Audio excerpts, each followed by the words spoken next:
À l'Assemblée nationale, la session ordinaire de mars se poursuit, mais avec un format réduit.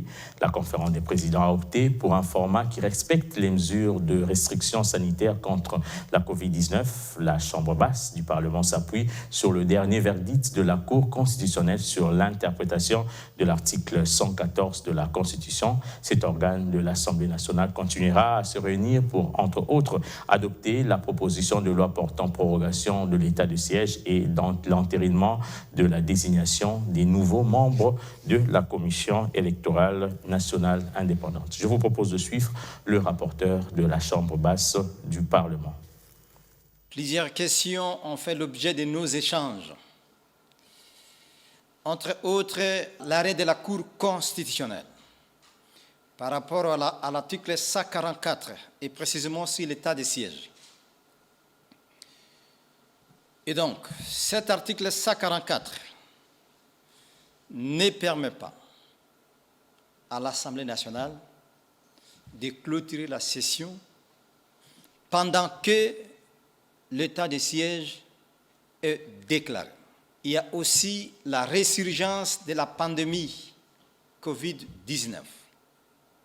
Face à ces deux situations, il a été décidé à l'unanimité que l'Assemblée nationale ne va pas clôturer, va continuer à siéger, mais en format réduit.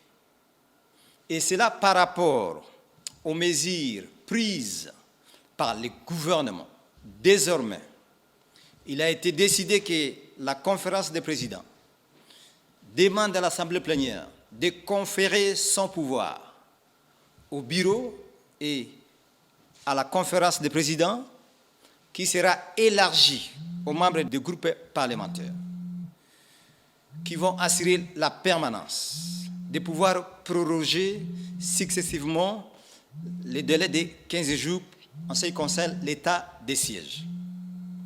Le deuxième point, c'est aussi l'élaboration du calendrier de désignation des membres de la CENI. Il a été décidé par la conférence des présidents que le bureau présentera à la conférence des présidents un calendrier martyr qui sera officialisé après la promulgation de la loi électorale par le président de la République.